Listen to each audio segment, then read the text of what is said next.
I can say the Treasurer's Office staff efficiently and effectively as effectively as any I have seen. That's been expressed to me by constituents and taxpayers who approve of the job they are doing and want that to continue. I have every confidence in the staff, in the current staff. There is an opening to be filled after the election, and I will work with Human Resources to aid in that hire. Okay, thank you. Kate? I would keep the deputies in place as well as work with the current clerks. I do know that Kim Andrews retired, and I would as well work with Ted Vaughn with Human Resources as to hire a replacement and see who should move up to the deputy position. Okay. Thank you. Next question, we'll lead off with Kate first. You've mentioned streamlining and less spending. Can you give any specific examples how you intend to do that? I would need to be elected into the office to better evaluate and analyze the procedures that are done. And then with a fresh perspective, I would be able to make those changes. That was my question.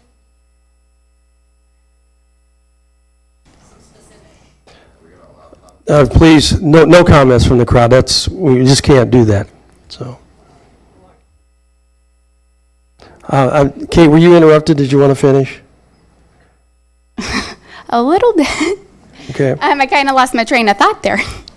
I would need to evaluate and analyze the procedures that are currently being done in the Treasurer's Office to better serve the citizens of Webster County. Okay. Brenda, do you want me to reread the question, Brenda? Yes, please. Okay. You mentioned streamlining and less spending. Can you give specific examples of how you intend to do that? You would have to be the treasurer to be able to see how everything is ran every day. Even being in the office, I cannot say where I would be able to cut cost. So that's about all I can say. Okay. We'll lead off with Brenda this time. This is more of a general question, but it gives you an opportunity to expand on it if you wish.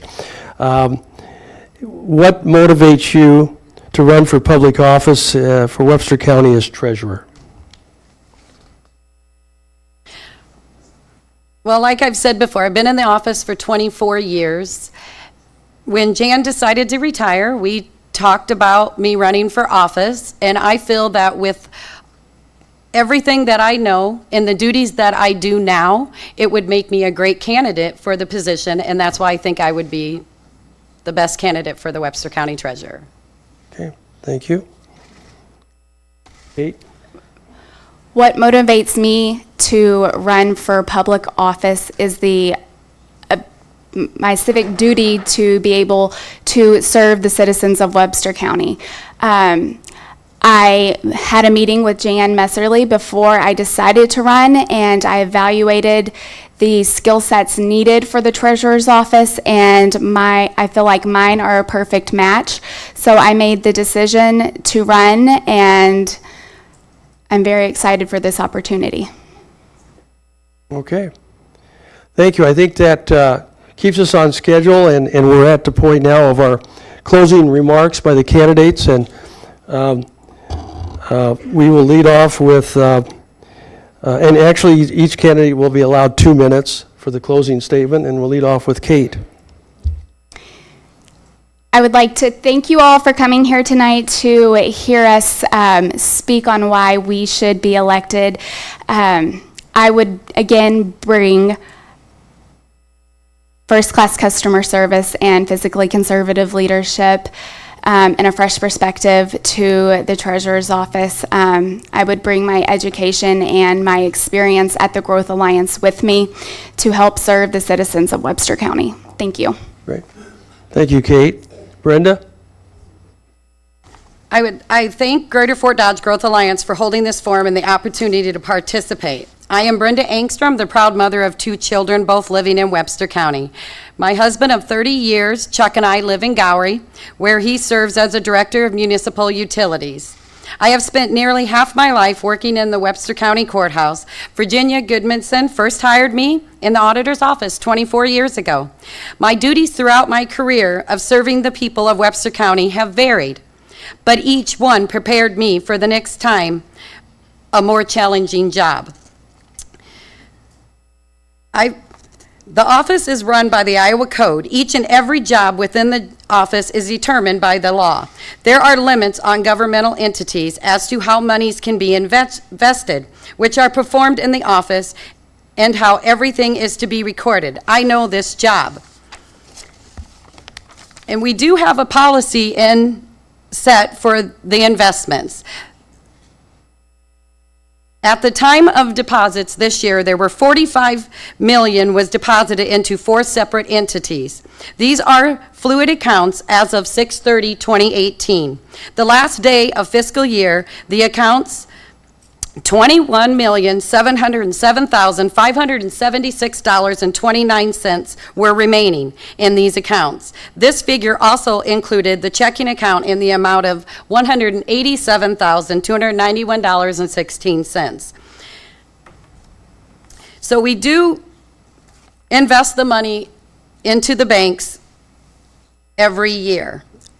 Now, I believe my 24 years experience to the people of Webster County has prepared me for this important job within the courthouse. I am capable of walking into this position on day one and perform my duties to the people of Webster County. I am offering myself to the voters of Webster County. I am Brenda Angstrom, and I ask for your vote. Great. Thank you. Thanks to both candidates. Give them a round of applause. Thanks.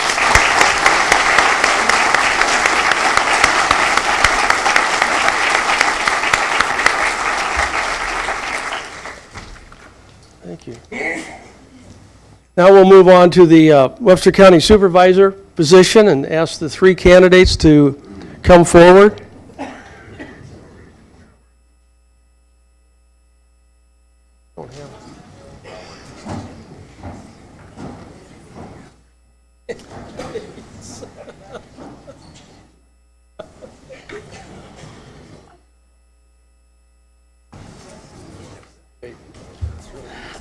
Let's go alphabetical order.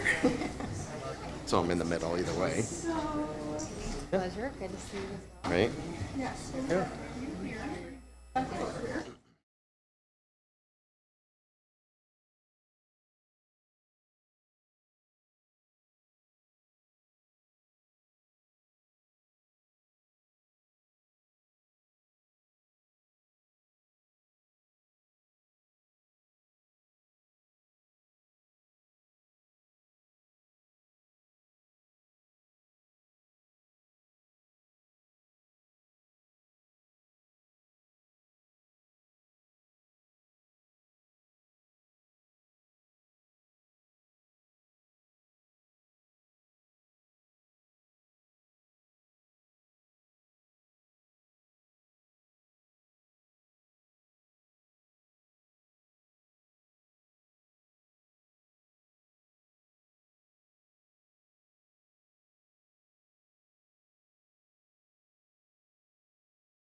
You guys.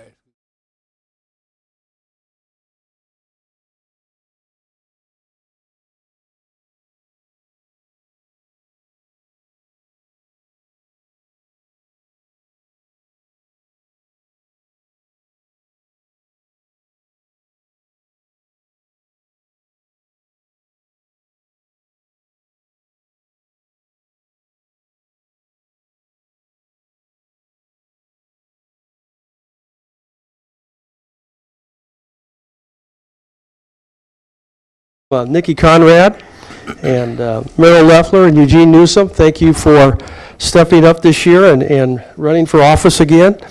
And we really appreciate that. It's great that we have, again, really good people running for public office to represent us in our county government. So after discussions with the candidates, we're going to open up with a 1.5 minute opening statement by each candidate, and we'll begin with Nikki Conrad. Thanks, Randy. Thanks to the Greater Fort Dodge Growth Alliance and to Iowa Central for putting on these forums. I come to them all the time. It's a little surreal to be on this side of it, though, but I'm glad to have the opportunity. My name is Nikki Conrad. I am running for District 4, Webster County Supervisor. I was born and raised right here in Fort Dodge to Nick and Nedra Conrad. I graduated from St. Edmund, class of 1993. From there, I went on to the University of Northern Iowa, and I've lived in New York and Chicago for a while. Several years ago, when it became increasingly apparent that my dad's health was failing him, I made the decision to move home. It was an easy decision to make. And that's how I became the support manager for a 56-unit restaurant chain, all based right out of my kitchen table right here in Fort Dodge, Iowa. I'm running for office because I think we need better representation for District 4 in Webster County. We need to have all of our citizens represented, and I feel like I have the experience to do that. I deal in customer complaints on a daily basis, a lot of them. And what I do is I listen, and then I offer solutions. I will listen to the citizens of Webster County, and I will offer solutions that will help us all in our day-to-day activities. Thank you so much again for being here. My name is Nikki Conrad, and I sincerely hope that I will earn your vote. Okay, thank you. Merrill? That's right. Good evening, and thank you to the Growth Alliance, Iowa Central, and all of you for taking your time tonight to come out and listen to us. I also want to thank Nikki and Eugene for coming out as candidates and participating in the forum. It's good to see this as a public, deal. I am Merrill Loeffler, and I have been a District 4 Supervisor for 6 years. I want to thank everybody that supported me in the past and hope that others have thought that I've done a good job the last 6 years. I love this community. I've lived here my whole life. My kids live here. My grandkids live here now. And so I just like giving back at this point in time to my community. And that's basically, I'll end the opening remarks because I want to answer questions that you guys want us to answer. So. Okay. I can't sit while I'm speaking. I want to thank all you people for stopping by tonight also. And I should ask you what your diet is because you're looking real good, and I don't know, I got to change mine. I've had visions for Fort Dodge and Webster County for over 40 years since I lived here. I had a vision about a pedestrian walk when we took the bridge out from the west side, and I asked people, I said, we need to apply for a grant and get a bridge so we don't shut the west side out of town. It didn't happen. I asked people, I said, well, let's have a skywalk downtown. After I went to Minneapolis and looked at Nicollet Mall, I said, let's put a skywalk downtown year round. The list goes on and on. I asked for a movie theater, a dinner theater at Crossroad Mall. My dad worked for the Carmike Cinema founders, so I called them one night and asked them to build a dinner theater at Crossroads Mall. That didn't work out. I spent 4 years in the military, came to Fort Dodge. I asked to be a police officer. They said, you're 2 inches too short. And that was the turning point. I went to Iowa Central and I got an associate in general studies degree because, oh, the time is gone. Time flies when you're having fun. Okay. Thank you, candidates. We will begin. The first question will be, we'll start with Merrill, then go to Eugene, and then end with Nikki on the first question. Merrill, of course, you're on the board now. What qualifications or characteristics do you bring to the board that make you a strong candidate for re-election?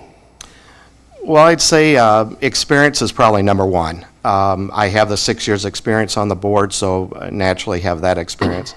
I also have vast experience in business. Again, I've lived in Fort Dodge. I've owned many businesses and employed people, built buildings, had all kinds of business transactions. So I bring that experience, and that's one of the benefits I have to the board. We each have different areas that we are good at, and the board functions very well right now, I believe, because we do have areas of expertise that each of us fit into, and that's one of mine. Also, I've been involved with the community. I'm a past school board member. I've been involved with many, many, many organizations and committees and things over the years. So, you know, I bring all that experience, and really just chose to live here, love Fort Dodge. Didn't need to stay here, but I did. I've encouraged my family to stay here and live here, but mostly it's experience. I'll repeat the question, Eugene. What qualifications or experience do you possess that you can offer the board that the board currently does not have that you think would strengthen the current board? The strength that I have is when I read things in the newspaper about a guy in Duncombe get tired of people putting a confinement place next door to him, and they tell me about a matrix in Des Moines where there's no solution, so why not have a moratorium? I will not be afraid to speak up about anything, any issue. People come, and if I'm on the board of supervisors, you come to me and ask me something and say, well, nobody will listen. There's someone will listen. If I'm on the board of supervisors, the first thing on my agenda sometime in January is to go to Des Moines and meet with certain people and some of the candidates for the state office and do something about Medicaid. And there's a whole number of things that don't get addressed, but I'm not going to go along to get along. If it's wrong to you. And treat everybody the same, everybody right, and then that's the strength I'll bring. Thank you. Thank you. Nikki, I'll repeat the question. Okay, thanks. What qualifications or experience do you have that you would be able to offer to the board to strengthen the current board? That's an excellent question. I come from a strong entrepreneurial background. I've worked for several startups in Chicago and in New York. In fact, the company that I currently work for, even though we're a national restaurant chain, we very much operate as if we're still a startup. Everyone chips in on a variety of duties. For example, in my position as support manager, I not only access all of the customer service inquiries that come in daily for 56 restaurants. We're talking tens of thousands of customers we're feeding every single day. But I also project manage our new restaurant openings. So every single time that we open up a new restaurant, everything goes through me to make sure that it's seamless from start of construction until the restaurant actually opens and everyone's satisfied. I bring this experience through business. I also bring a strong sense of community. Serving my communities in my blood. I've been doing it since I was a little kid and continue to do it to this day. It would be my honor to be a supervisor and bring these skills to the board. Thank you. Okay. Thank you. We'll move on to question number 2, and we'll begin with Eugene with this one. Do you believe Webster County is on the right track and moving in a positive direction forward? I believe it's on the right track, and I wouldn't criticize the current board members or anything like that. I will do the same thing that they are doing, attract industry to the area, balance the budget. But I want to be on the board of supervisors for that and other reasons. I want to change the things around in Webster County a little. I want a year-round event center where you can go year-round and invite people to come in and entertain. I like that type of stuff. we got people doing a great job bringing stuff in, but still, I want something, whether it don't matter. If I had my way, Dodger Stadium would have a dome over it. But that's what I'm about. The Board of Supervisors, I went to Iowa Central, DMAC, and Vienna Vista both. But after I found out that I didn't want to be a social worker, I said, well, I'm going to run for office. They make the rules. That's what I want to do, make some of the rules. Social workers' hands are tired. Well, the rule is this, we can't help you. Well, I'll go to Des Moines and talk to people there. Oh, I'm running out of time. I'll get back to you. Thank you. Okay, Nikki? Yes, sir. I do think Webster County's on the right track. That doesn't mean that there's not room for improvement, though. In my current position, just recently this year, I created and implemented procedures that not only cut costs at our company, but it also increased our productivity. Just with a couple of tweaks in our system that we respond to customer service inquiries, we cut time by a third and increase the productivity within my department. I think there's always room for improvement in any sort of business or government organization, and I would be happy to use my skills in thinking outside the box to implement some of these in the future. Thank you. Definitely Webster County's on the right track. We hear all the time that not only my board is functioning quite well, but we also communicate and do a great job of communicating and working with the city and the Growth Alliance. That never happened in the past. People around the state talk about the fact and actually come here and talk to the Growth Alliance about how well we're doing here and the collaboration with everybody. So that's a major factor that we're moving in the right direction. The economic growth has been great. And so we definitely, in my lifetime living here, seeing all the bad times, the 70s, 80s, we're definitely in a better place. But we need to keep going, work on the future, keep those collaborative efforts together, and always look for new things, new businesses to come here. But mostly, I think the number one thing is that we work together. I'm constantly in contact with the mayor or the city councilman, Growth Alliance, and we work together very, very closely to do what's best for not only Fort Dodge, but the whole county. So I definitely think we're on the right track, but that needs to, we need to keep on top of it to keep continuing that. Great, thank you. Before we do question 3, just a reminder, if you have a question, if you need a card, an index card, please raise your hand and a runner will get you the card. If you have cards and a question, just raise it up in the air. They'll pick it up and get it to the sifter table. So we'll move on to question 3. And this one is, Nikki will lead off with this one. Where do you stand on the hog confinement matrix? That certainly is a hot topic. As I understand it, let me get my notes here real quick, because as I understand it, the Iowa Code dictates how hog confinements work. As a Webster County Supervisor, my job would be to see that the matrix is followed, that it has been met. We would have no authority to actually change it. The applications are judged by the terms of the matrix itself, which are decided by the state DNR. As I will with all issues, I will listen to all sides presented to me by my constituents, and if there's anything that needs to be forwarded along to the state legislators, I would be happy to do that. Thank you. Merrill? Yeah, the matrix is a major issue that we're dealing with. As citizens in my district, a lot of people in Fort Dodge don't pay attention to it. It's mostly a rural issue, but it is a major issue that we deal with and the small towns in the community deals with. Where I basically stand, and it's been out there for a long time, is that I think the matrix needs to be looked at. I don't think it needs to be thrown out. I just think it needs to be looked at and tweaked.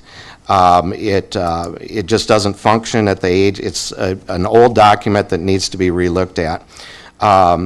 We do have limited ability as a board. My board has basically in unison looked at all of the matrix applications and scored them. Out of, I believe, 22 applications in the last couple of years, we've only denied or said we didn't want 3 of those applications, and that was on a unanimous vote. So I think my board is all pretty well on the same page. Some people are a little more vocal against the matrix than others, but we're all on the same page as far as how to deal with the matrix. Everybody has to understand that our hands are tied as the local government. We can score it or we can deny it, but it goes to the DNR and they're going to approve it anyway. So, and also some companies around here, I might add, Iowa Select is doing a good job of listening to the people and putting some things in like electric fences for the smell and some shrubbery and things that I think have answered my questions. If they would do just a few things like that in the future and keep continuing that, then I think we can all live together. Thank you. Eugene? I'll give you this answer. The first time I ran for office was school board in 1979, and my citizenship hadn't been restored because of felony, which is baseless bullshit. But the thing is, I went and they said, well, you still got a felony. Your citizenship had been restored. I got in the car, drove to Des Moines, went to Governor Robert Ray's office.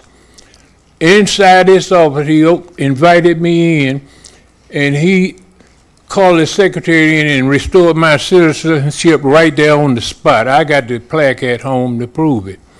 That's my attitude toward people in Des Moines if they don't want to listen to the local people. You find them and you visit with them. I can get along with anyone. I can talk to people and compromise and whatever, but they need to change the attitude. It's not a dictatorship we live in.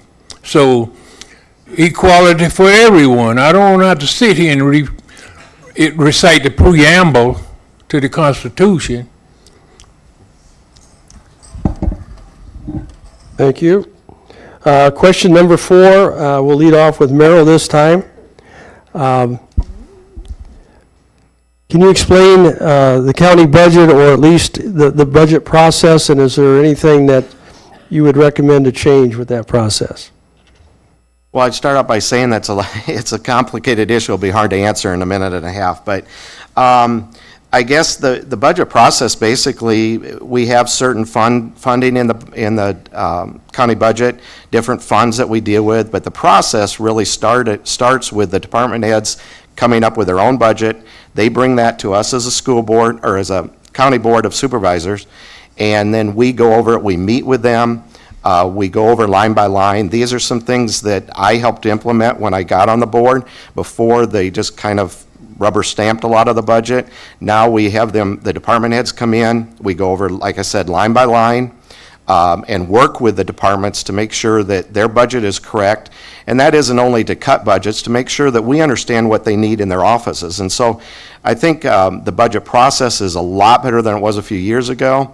I think it can always be improved. We're always looking for different angles on the budget.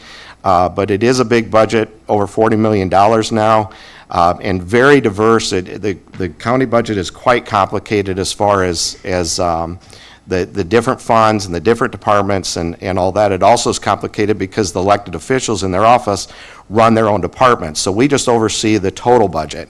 And that happens to be my area of expertise, as a lot of people know, is the budget and the budget process. So.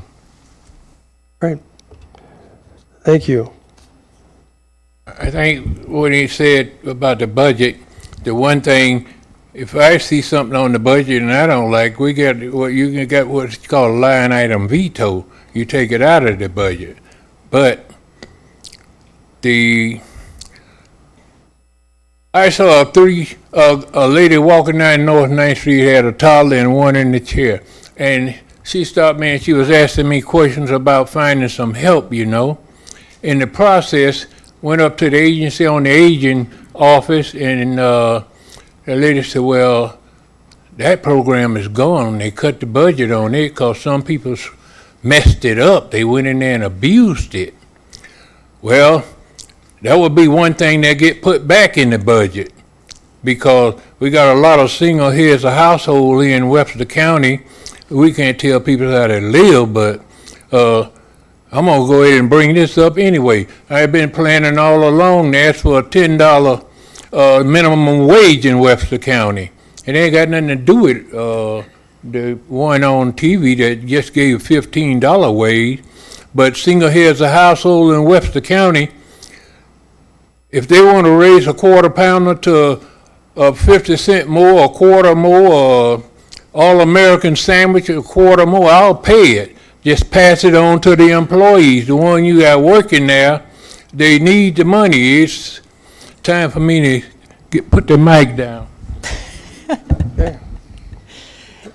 No one can end the conversation like you, Eugene. You got away with it. Budget. Yes. All right. Just any ideas for the process? Does it need to be improved? Any changes to be made? Merrill made a complicated system oversimplified. The department heads come to the auditor, who then puts the budget together for the supervisors, who then go line by line by line and see if there's any places to cut, if there's any places that need a little bit more help. But a lot of it is driven by the departments and what they know that they need. In my job right now, just this morning, I had a conversation with my boss about our budget. How can we make things better? What can we do? We looked at past years. How many restaurants did we open versus how many are we going to open next year? What can we do to streamline the process? We forecasted for our future. Do we need as many stamps because we're issuing credits online? Is there a way to cut costs in that tiny little way to help the customer and the company out? You get the point, right? This is something that I'm familiar with, this budgetary process. Not only that, but I'm not shy about asking help when I don't know something. So I would have no problem going to the other board members or going to the department heads and asking for a little more clarification on some of the items. I'm eager to think outside the box on ways to cut costs without sacrificing quality of service for the citizens of Webster County. Great. Thank you. Question number 5. We'll start with Eugene on this one. What's your position on property taxes? Are they, for the county, are they too high, too low, or are they right where they need to be right now? I think they're right where they, according to my tax bill, I think they're fine right where they are. Don't change anything. I can live with that. But where do we leave off at? Anyway, the $10 a wage in Webster County, I want to talk about that part. I hope that answers your question. That's more on my mind. I keep thinking about that. Wait a minute, we got these young people working out here, single head of household, and society is gone. I don't know what's done happened to the family. My family means so much to me. There's nothing, but as a member of the Board of Supervisors, you can, I just want you to, I want to show you that a black person can do the job. I want you to understand that. People's kind of set in their ways. Well, come unset yourself in the ways with those people. Not you people, I'm talking about other people. But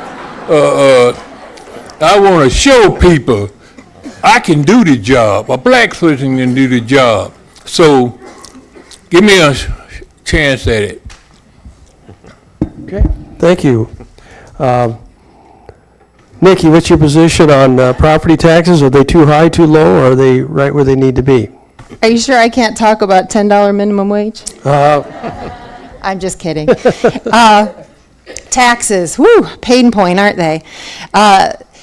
So the levy went down, right? But the property taxes went up. It had been a while since we had had a full assessment of properties, and we're all feeling it, right? I know my taxes went up significantly. It's hard to say if they're accurate without having the assessors come to each of our houses. I know it's difficult as a single woman. I know it's hard to look at somebody and say, yes, come through my home, walk through it, and judge me. But I think that we can trust our assessor to assess our property accurately. I know the jump has been painful for a lot of people, and I wish it wasn't that way, but unfortunately we do live in a situation where we need to be fiscally minded in that way for the county as well. Thank you, Merrill. Well, of course, I think they're too high as a taxpayer, but the tax base is a very complicated thing in the county. Everything goes into it, from the assessments that Nikki talked about to what our budgets are. That sets the levy rates. Fortunately, in Webster County, because of economic growth and different things and wind turbines and everything else, our assessment level has increased pretty dramatically over the last few years. And so it's allowed us to actually decrease our levy amount. So the levy amount, since I've been on the board, has actually decreased by about 10%. So it's a complicated formula to come up with actually what the dollars are that you pay and I pay and everybody pays. But it is all driven by the budget. We have certain services that the county is required and needs to provide, and that comes up with a dollar figure. Like I said, some around $40 million a year for the county portion. And that's something else you always got to realize is your taxes you're paying are not only the county, but the city, everything from the college, everything else, and that all combines to it. But on the county side of it, we actually have controlled your increases the best we can. But the fact is, everything keeps going up, and hopefully we will continue to grow. As our tax base grows with industry, that lowers our house taxes down. So. Okay, thank you. Our next question, we'll lead off with Nikki. Are there any programs or departments that should be eliminated to save taxpayer money? Oh my goodness. Quite honestly, I haven't really thought about that. I guess, should I be elected into the office, I would take a good look, but at the moment, I don't have any that I specifically could think of right now. Okay. Thank you, Merrill. Eliminating county departments, I would say no at this point in time. Again, going back to the state, laws basically, we have departments, most of the departments are set in state law. We have to have a recorder, we have to have a treasurer, we have to have an auditor. All of those departments serve a specific function for the county. We recently have added a department in the last few years, which is HR. The county never had an HR department in the past, but with everything going on, health insurance, everything nowadays, county government having 100-some, over 100-some employees, we have to have an HR person so that each department doesn't have to do it and do it on their own. So I guess the bottom line answer is I would not see a department that we could get rid of to save money today. Thank you. Eugene? I don't see anywhere you need to change or remove a department. Like I say, I've been here for 40 years, and some people see what I do every morning. I couldn't wait for the newspaper this morning. Come at 6 o'clock, at 10 minutes to 6, I went downtown at the Messenger and got one. I want to know everything what's going on, everything that's happening. So to change something at the county, no, I don't see anything that I would be interested in changing.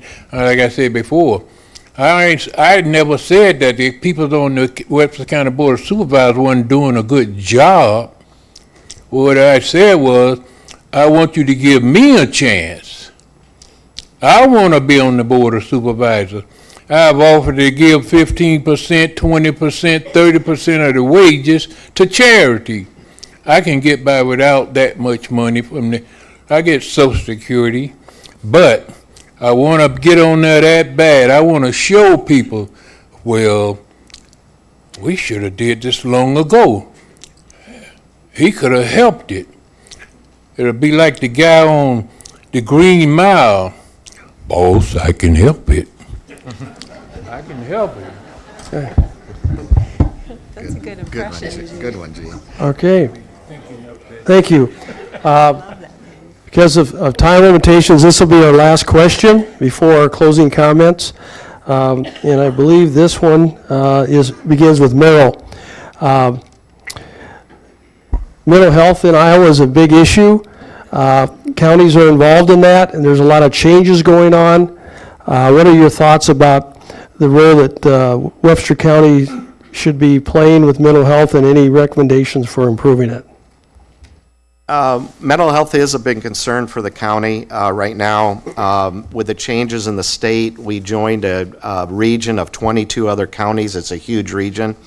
Bob Thode is our representative on that board, so I'm a little limited on the ins and outs exactly of how it works, but it's just too big a region, and there is some talk. Some of the counties are leaving right now, and Webster County, we've talked, if you saw last week, we did some action to try and place ourselves in the best position we can to be in a region that is best for Webster County citizens. So there's a lot of changes there from a county standpoint, but again, there's some limitation as to what we can do in the county. We don't have direct say on what the services are, those kinds of things. But with that said, we do have a problem in Webster County with mental health. We had an individual come in yesterday that had a serious question with mental health, with a person with mental health and substance abuse, and they didn't know where to go, and they were getting the runaround. And so we, as just individuals sitting at the table, we immediately called the public health and the mental health departments and got some direction for that individual. But we have a big problem. I think somewhat our hands are tied locally, but we are trying to position ourselves the best we can with finding the best region that we can join to take care of our citizens. Thank you. Eugene? Well, I'm going to tell you, I'm not talking all crazy just for fun, like mental health. I know people who've got addiction. I've seen them. I know them. I got them in my family. And one of the things I would be concerned about is the way the treatment is given. And I've told people over and over and over, you can't take a person out here and have them committed and put them in treatment, and then 30 days later put them right back in the same environment. You can't do that. I've seen people be successful when they get out of the environment. So that would be one of the things that I try to get certain people to understand. You can't do that. A guy going to Alcoholics Anonymous, he can't hang out at Dodger Tap. No, that won't work. Not Dodger Tap, not scratch that. I didn't mean to say that. You can't go to a place like that. But so, 30 seconds. I'll follow through what the Board of Supervisors has been doing. I appreciate what they've been doing. But when it comes to getting people's treatment, that's something need to change with that. You can't put them in treatment and then put them right back out on the street. Thank you. Okay. Thank you. Nikki? Yep. Thanks. It's been suggested that we should only care about Webster County when it comes to mental health. There are 22 counties in this region that we're currently in. There's a couple that want to leave because they don't feel like they are getting the services that they pay into. What that would do if they left would put us in a very tricky predicament of being on our own. Webster County alone as an island is not only just inefficient, but it's also ineffective, and that's not how the system is currently set up. We depend on other counties for our success. We're interdependent on them, and they are dependent on us. This extends to mental health, public health, hazmat, etc., and the pooling of our resources creates better access not only for our citizens, but for the counties that we partner with. So I would encourage the Board of Supervisors at this moment to find solutions so that we're not left alone out of this region at the moment. Thanks. Okay. Thank you. We'll now go into our closing statements, and the candidates will each have a maximum of 2 minutes for a closing statement. And Eugene, we'll begin with you. Did you not want to begin? You want to go last? That's fine. Did you want to go last, Eugene? Too late. Well, I've been coming before you so many years, I don't even know where to begin. I want to say to you, only thing I need is a chance to show people that I can do the job. And here we are in 2018, and for some reason, the black people done hit a dry spell in getting elected to public office in Fort Dodge and Webster County. So we need to change that. They say, people have told me, and I'm not talking about black people, they say, well, people set in their ways. Well, in other words, they said it was race, had something to do with race. I don't think it got nothing to do with race. I think that people don't understand people, and what you don't understand, you might fear it more. But I love Webster County, Fort Dodge more.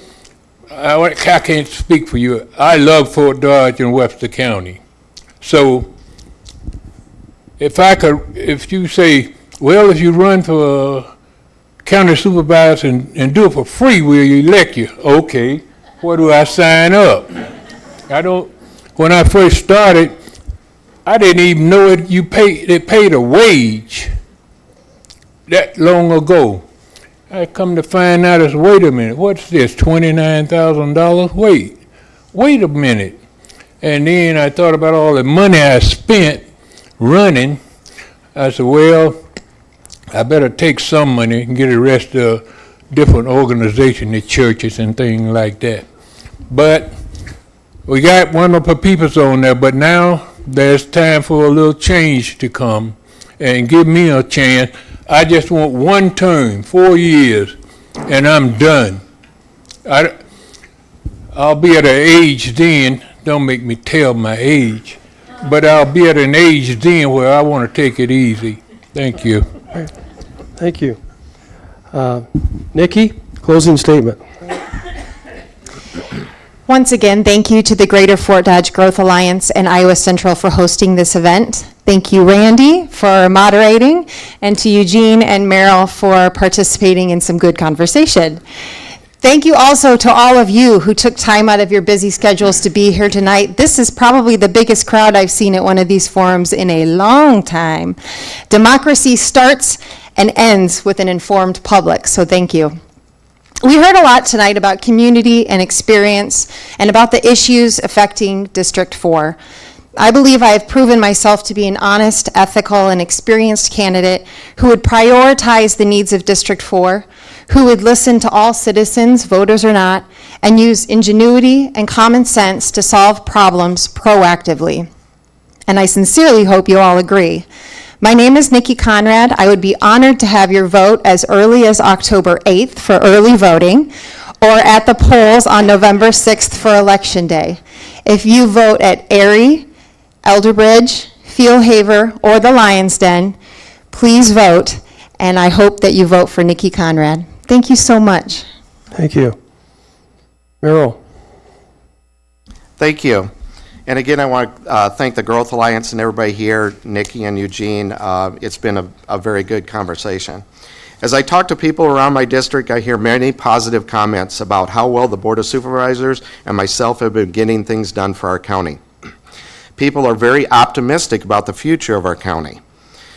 They like the cooperation with the city and the Growth Alliance. They like what I've done to help implement budget reviews, items to make sure we are spending and collecting the least amount of property taxes we can to service the services that the county needs.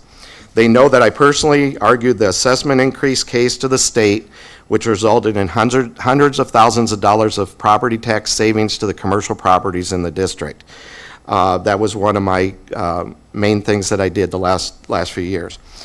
People like seeing the economic growth that we have. So basically, talking to people in my district, things are really positive for a change. I have chosen to live, work, own businesses, build buildings, and support Webster County my entire life. This was through many up and down years. Now Webster County has never been in a better position, and has the best bright future for our generation plus the generations to come, which is important to me. I am privileged to be a part of this. I am not a supervisor for myself. I am a supervisor to help with this positive future for all of us. Being your supervisor the past 6 years, past school board member, owner of numerous local businesses, and serving on boards and committees, I believe I am the best position to continue as your supervisor for District 4. I do listen to everybody in the district. Anybody can call me anytime you want. I thank everybody for their past support. I ask that you vote for Merrill Leffler on November 6th or before. Like Nikki said, voting starts Monday, so come up to the courthouse and stop into my office and see us anytime you want, and go next door and vote. Thank you. Okay. Thank you, candidates. Good job, Eugene.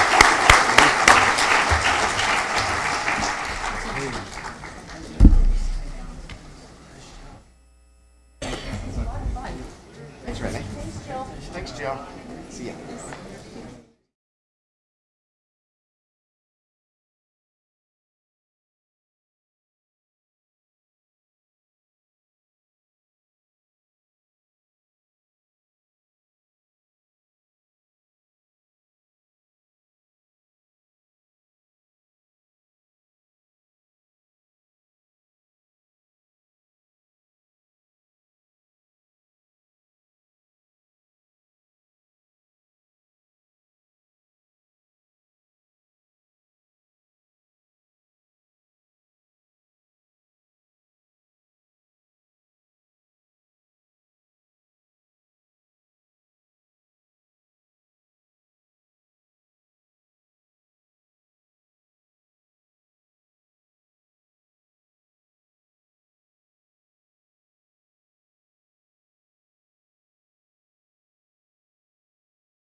That we will open the opening statement. We'll begin with Ann Meyer.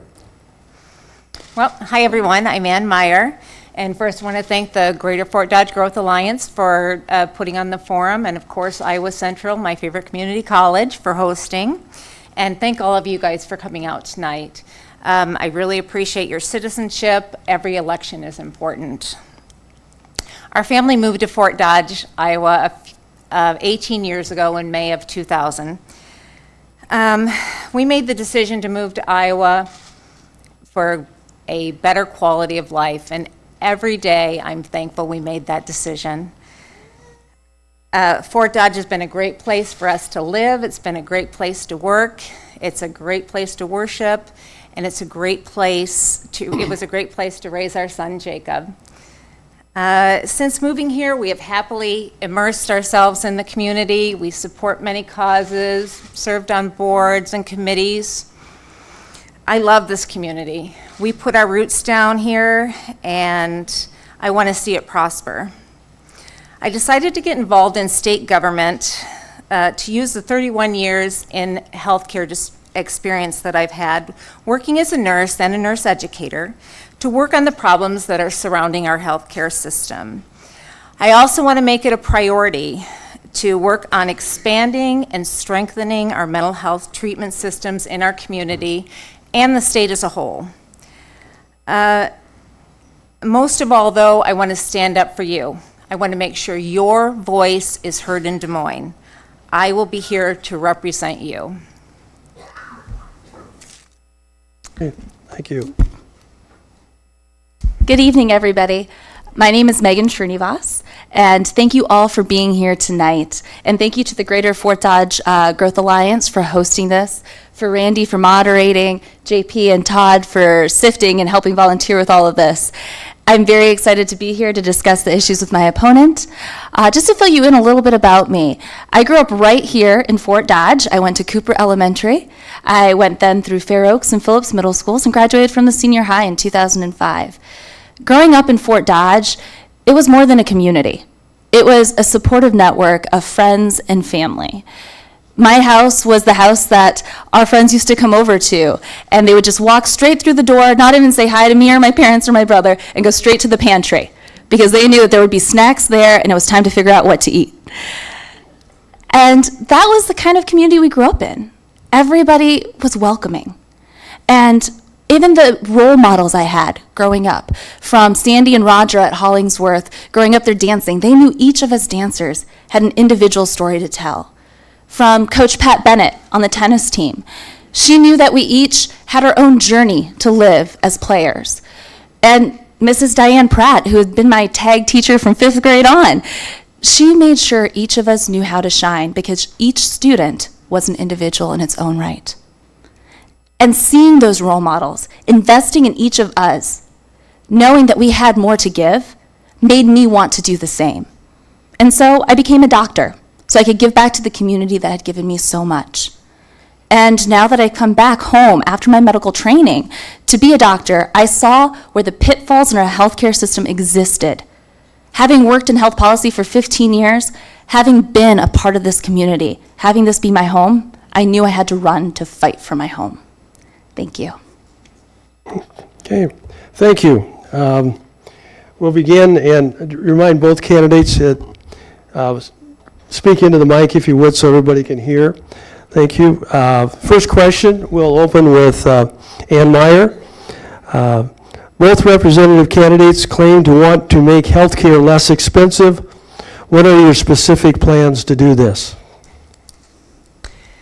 Well, that's true. One of the main reasons I decided to run for this position was to address the issues that we have experienced in obtaining health care coverage.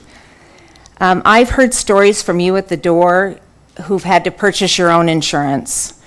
In the past, it's been $350 to $450 a month with regular copays and normal deductibles.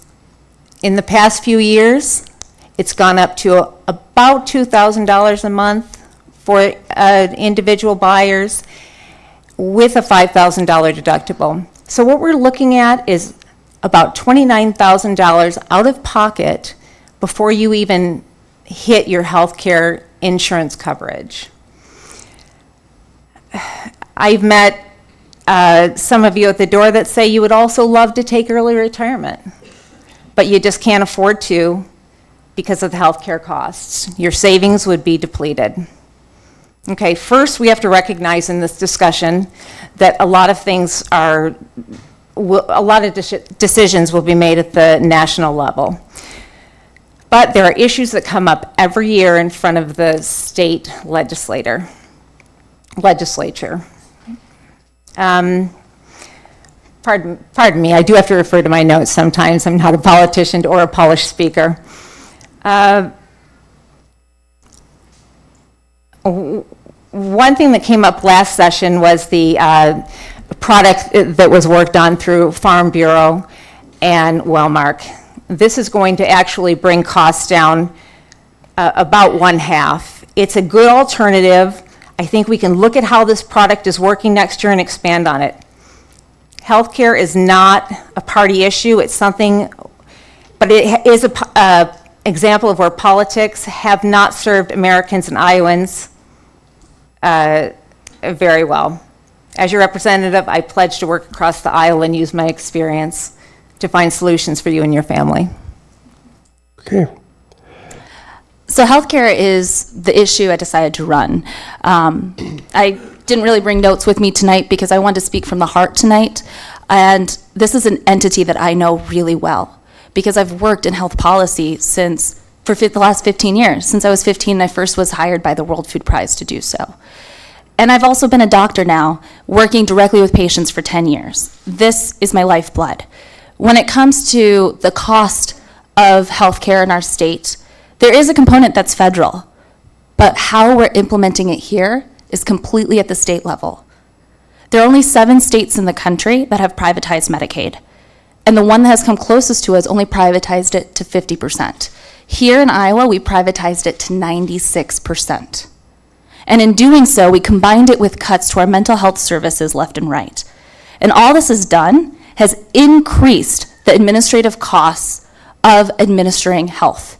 It's taken away the power and the authority from committees that have oversight and from the patients and providers, and put it in the hands of companies that don't have an interest in those of us on the ground, especially those in rural health care. It has led to the demise of rural health because it incentivizes only treating areas and urbanizing all healthcare to places like Des Moines and Cedar Rapids. Hence why what we had as Trinity Regional Medical Center when I was growing up here in the 90s with several specialists has now devolved to being very few specialists. I'm the only internal medicine outpatient doctor in the entire town. And I'm the only infectious disease doctor for a 60-mile radius. And that's not the Fort Dodge I grew up in. It's not the rural healthcare landscape I grew up in. And the fact that we're shipping everybody to centralized areas, the fact that we're taking away from providers and not reimbursing them, the fact that we're cutting down on mental health services and thus have to use resources such as law enforcement and increased emergency room visits, that has drastically increased the cost of our healthcare, and that is something we can directly reverse. Great. Thank you. Second question, we'll lead off with you, Megan. Mental health care has suffered in the past few years. How can funding be made available so that jail cells aren't housing people who have mental health issues and that the mental health issues are being addressed in a different fashion? Wow, you must have been transitioning this right along, Randy. It's connecting perfectly together. With mental health, a lot of it is tied in to the privatization of Medicaid. A lot of mental health services are actually provided for under Medicaid, and the determination of who gets coverage and what type of services that they get comes to a certain extent by the decision of the MCO companies. The fact that MCOs control that and deny about 75% of claim requests demonstrates that they're not covering mental health to the full ability that they should. When I went on a tour here of our law enforcement center, I asked them how they end up handling the mental health crisis because they are the ones that it falls upon. They took me to 4 cells in the front of their jail and said, it's these 4 cells. One officer directly told me that he sees regularly people in mental health crisis, and every now and then he will see one and know that the next time he sees them, they will be in a body bag. That's because we're not giving the services they need to our patients, to our community members. And the way we can fund this actually is by transitioning out of the privatization of Medicaid, which is denying care, increasing utilization of emergency rooms, depleting resources from our law enforcement, and thus costing the system more. My project right now, so I spend 50% of my time doing research, and right now I'm funded through the University of Iowa to look at the impact of privatization of Medicaid on access to care, including mental health. And we found that the costs have actually drastically increased while under privatization, while the access to mental health has drastically decreased. By reversing this trend, we can easily fix the problem.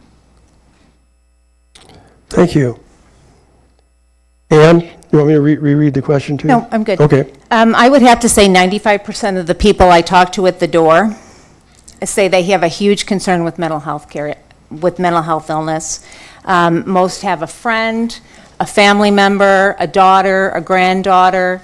I spent 45 minutes last week at a woman's door who has a daughter who has been through the mental health system. She's 19 years old. She's been in and out for the past 7 years after a traumatic incident. She was brought to our emergency room several times. The way our emergency room works, either they'll hold a mental health patient in our ER, in the locked room. They also take them over to the ICU. That's our only locked unit that we could keep them in.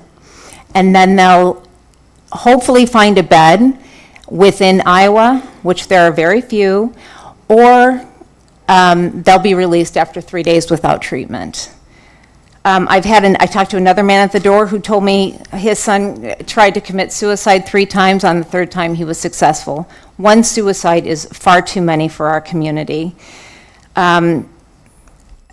Last session, Governor Reynolds signed in bipartisan mental health reform, and that is great. It's a great start, but we need more. We need to have acute crisis inpatient beds in Webster County. Our people do not benefit from being babysat in the ICU at Trinity or locked up in the jail. I will make it a priority to opening psych beds in our area and in the state. I will make it a priority that mental health services get the funding they deserve. It's a huge problem that affects so many people, and it deserves our immediate attention. Okay, thank you. The next question, we'll lead off with you, Ann, first. What is your stand on expanding the rules for medical cannabis, and would you be in favor of recreational marijuana? Number one, I am in favor of expanding medical cannabis. I think I've seen results across the country that have had great results. Just here in Iowa, even though it's only oil that's available right now, I've actually, in my family, seen it reduce seizures over. I had a nephew that had seizures 3 times a week. After he started the oil last June, after it was approved, he has not had 1 seizure since. I'm also for increasing marijuana or cannabis use in other illnesses such as MS, several others. I do not, however, support the use of recreational marijuana in Iowa. So one of my specialties is actually immunocompromised infectious disease, which focuses on transplant patients and cancer patients. Many of my cancer patients have such severe pain that they get onto such high doses of medical drugs that are provided by the medical system that are opiates, that are addictive, that create tolerance, that aren't healthy overall. But it's the only way they can really get comfortable on top of that pain, until medical cannabis was introduced in several states. And in several states that have that, they find that that bone pain is easily handled with medical cannabis. And it's unfortunate that determining whether you have access to a medicine that can help so well and reduce your necessity to be on an addictive opiate is determined purely by the geography of where you live. So I am definitely behind legalizing medical cannabis because there are several medical ailments that would benefit and several patients of my own that I've seen it change their lives. When it comes to looking into other forms of utilizing marijuana, one thing that we do need to look into is hemp as an agricultural product. It's been utilized in other states, it's increased agricultural economies, and that's something that's very similar to the utilization of cotton to create clothing that we could take advantage of in our state and amp up our agricultural economy here. Okay. Thank you. Next question. I think we begin this one with Megan. What is your opinion of same-sex marriage and abortion? 2 very different issues all in one question. When it comes to same-sex marriage, I believe in the rights of every human to have a happy and fulfilled life. It's all about quality of life. And if you have a sexual orientation that makes you believe that you're interested in men, or if you're a sexual orientation that makes you interested in somebody who's of a different gender than you, you're the same person in my eyes. We've seen from several studies that genetically this is linked. This is completely not by choice. And so based on that, I think LGBTQ lifestyles should have our full support. When it comes to abortion, my biggest concern is that we keep on having this conversation surrounding abortion and not surrounding what happens to the children after they're born. I want to focus on the welfare of every child that comes into our state. And abortion is often tied into women's health. That's what all the bills in our state have done, which means that when we fight against abortion in the state, all the bills have also fought against cancer screenings for women, including breast cancer and mammography, as well as cervical cancer and pap smears. We're causing harm to the citizens of our state, to our community, by not enabling women's health resources to be available in the forms of mammography and pap smears. And that is my biggest concern when it comes to this argument. I'll go. As far as homosexual marriage, I would never vote to take away the rights of anyone. I always bring this back to the healthcare issue and how if a person is in an accident, they don't have, maybe they don't have advance directives, they're young, they have a significant other without a legal contract, they don't have any rights in making decisions for that. So again, I would never vote to take away the civil rights of anyone. Second question on abortion, I support the law that Governor Reynolds signed into law last session, banning abortions after a heartbeat is detected. Again, I want to emphasize, though, I do support the exceptions that were signed into the rule. I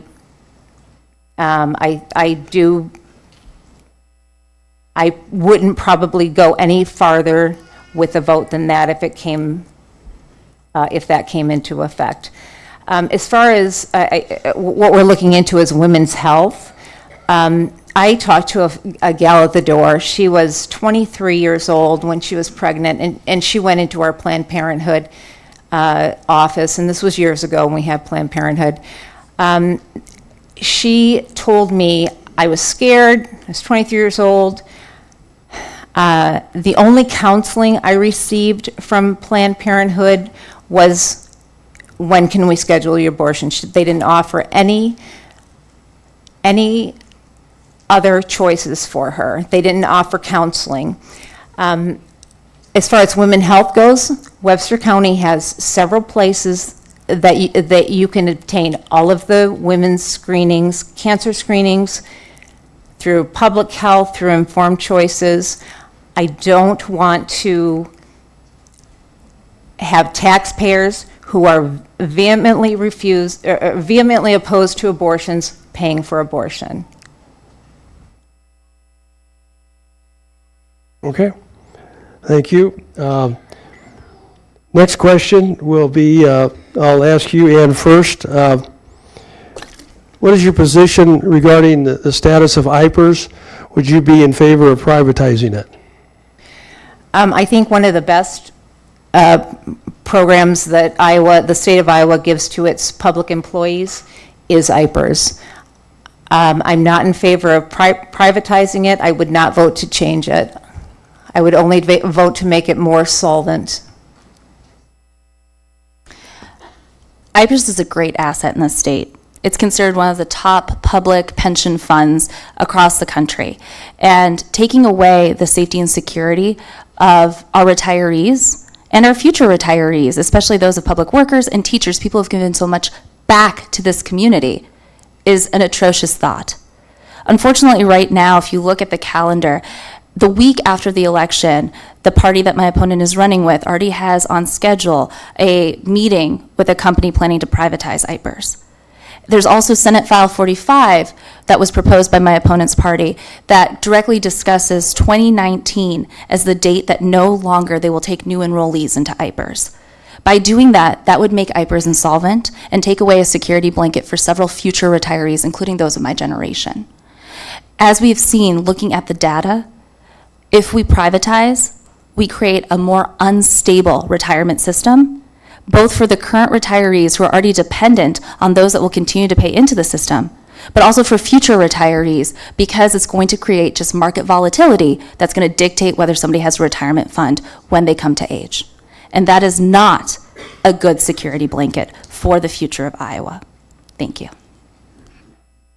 Okay, thank you. Next question. We'll begin with you, Megan, first. There's been a lot of conversation at the state level about tax credits. What is your thoughts about tax credits? Should they remain the same, be cut, changed? What is your position? So tax credits have had a lot of discussion at the state level, but it's really interesting because it's dictated more at how it's administered at the local level. I've had several conversations with members of the Growth Alliance because I want to be very well informed before I make any decisions. And some of those conversations with Denny, he showed me how we've utilized tax credits in a positive way in our state, here in Fort Dodge specifically. When we look at one example of a tax credit, there's a TIF system.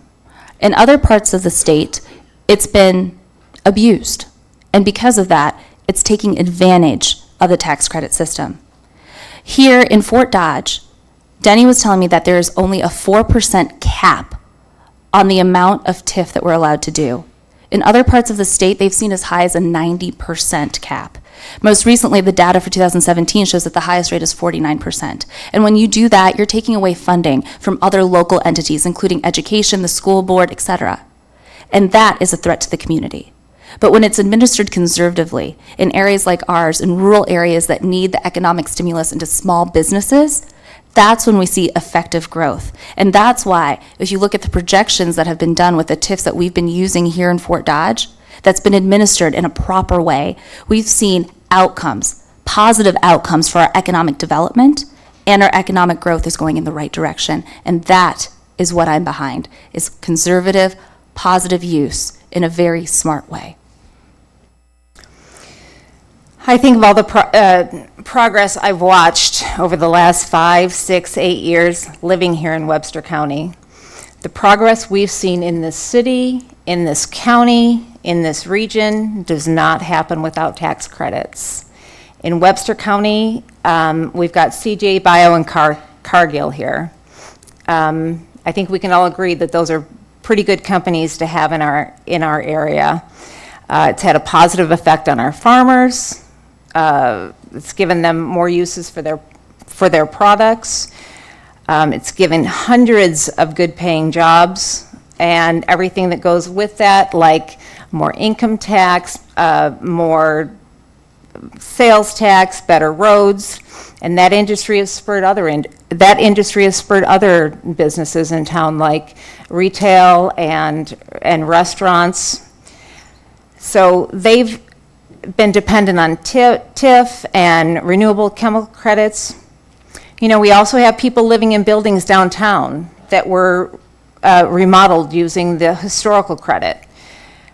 The new housing developments near Williams Drive, the new Gypsum Crossing development, the new Phillips Middle School project, those would not be possible without the workforce housing tax credits. You know, just like any family has to look at their budget and decide what's working and what isn't working, we have to look at what tax credits are working for us, what are making sense, what are producing jobs, what are producing good economic growth, and those should continue. The ones that aren't, we need to look at paring those back. But, you know, all tax credits aren't bad. Tax credits are working for Fort Dodge and Webster County, and I'm going to support our city government, our county government, our economic development leaders, and help bring projects like that to Fort Dodge. Okay. Thank you. This next question, Ann, we'll open up with you first. Both of you heard the supervisors talk about not having any real power to change the hog law situation, the matrix.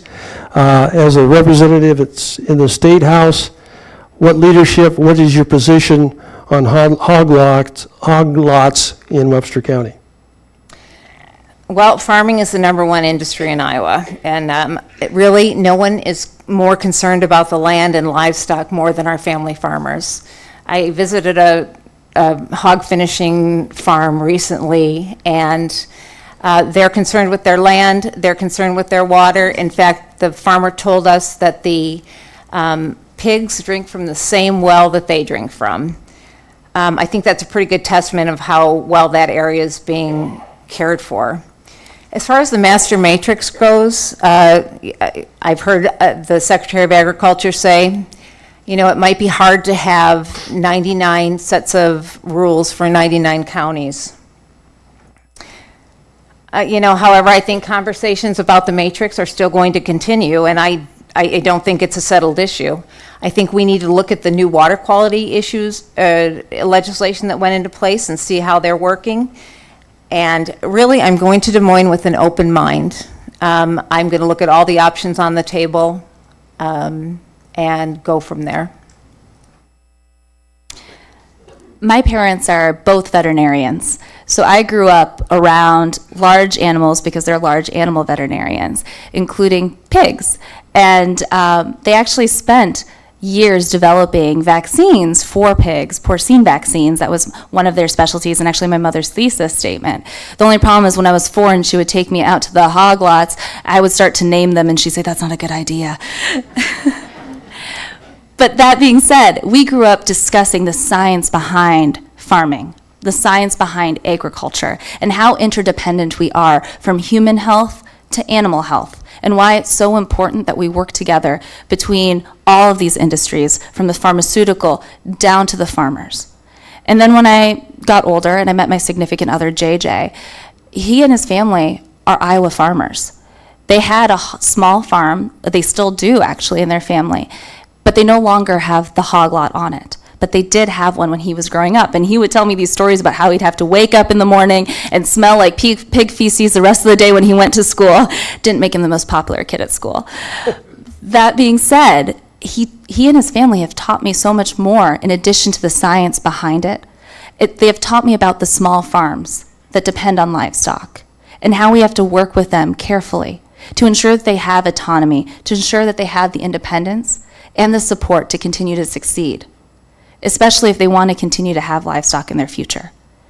And whatever happens down in the state capitol, that is my mission, to ensure that the state that we know that relies on our agricultural economy, the nation that relies on us as a state to have that agricultural economy, that we work with those small farmers to make sure that we continue to support them and that economy into the future. Thank you. Next question, Megan, we'll lead off with you.